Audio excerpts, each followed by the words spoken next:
Hey everybody, today I want to talk about this Bulat padlock that I picked up. This is a brass body that has been chromiated with a material to look like stainless steel. The manufacturer clearly states that it is a brass lock, and I would recommend this lock. I really like the balance, I like the tolerances on the body and the disc. Everything is pretty well thought out. You pay about double the price for this lock, and therefore you are going to see a slightly better quality. One thing I do not like is the way they manufactured this guy. You can see here they put hammer marks and left that in play. That's just really poor quality standards, and that's a shame on their end. But at the end of the day, the brass discs are much better. They're thicker, they don't slop around. When you buy disc detainer locks, you're going to find the discs are either going to be stainless steel or brass. And in my opinion, brass comes in two flavors: cheap and better than cheap. This is better than cheap. And when I tried picking this lock, I did so using this pick right here. The keys on this lock are quite interesting. They have a very, very deep cut on, I would say, maybe number 4 disc. I think this is an 8 disc lock. And I'm really amazed about how much material they removed when they did it. So that is very unusual in my opinion. Anyway, this key measures 3 millimeters exactly in thickness, and by no coincidence, that's exactly what my universal tip is measured at in thickness. This entire arrangement is 3 millimeters thick, so that works out great. And that was no accident. So for Chinese locks, this modification that I did is an excellent solution, and I highly recommend that you try doing a similar mod if you're interested in obtaining a reasonably good quality pick without spending hundreds of dollars. Um, can I try picking this on camera?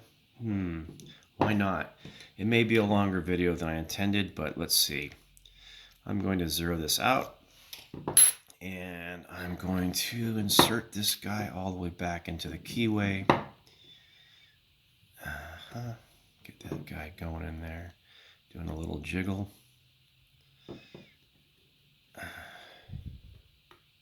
Okay, it's in. Now I'm going to pull back and feel for that last disc and make sure that I'm definitely on the right orientation. And I'm going to use rotational pressure in here and start feeling those discs.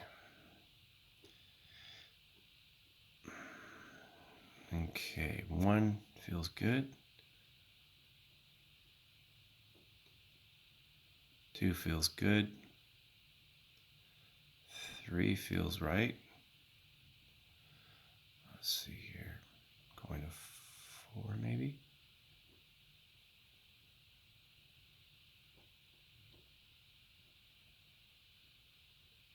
Feels grindy, but a lot of pressure on here. Now it feels loose. And I noticed that if you're working from one side of the disc stack to the other, you should progressively see each disc progressively getting a little bit more grindy if you're doing everything in the right order. And that's the natural way of things. Okay, where are we on this guy? Okay, that feels good.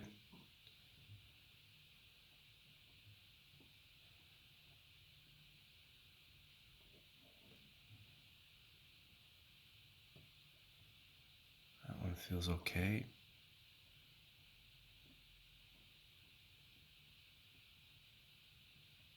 It feels okay. Now I'm going to little on the core, and let's see here. Get back on this guy.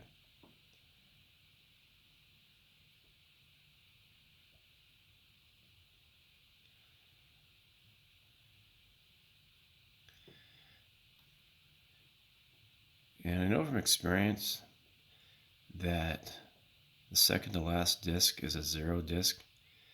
And I tried picking this lock after I had picked it many times using this tool, using my homemade front tensioning disc tool, and the feedback was horrible. And it just goes to show you that certain locks that in theory should be pickable using front disc tensioning, you do not always get the best feedback. And that is what I've discovered. Sometimes it pays to pick a lock using rear disc tensioning. Now it's open. This is a really cool tool. I really love it. Again, I can't stress how nice it would be if everybody started modifying these the way I did it. It's not terribly hard. I used a drill press and bought some materials. You can probably see some of my earlier videos describing the process, but I didn't go into great detail. I didn't do a tear down of this tool. If anybody's interested in that, give me a shout out and maybe I'll do a video on it. Anyway, that's all I have for you today, and I appreciate you watching. Have a great day.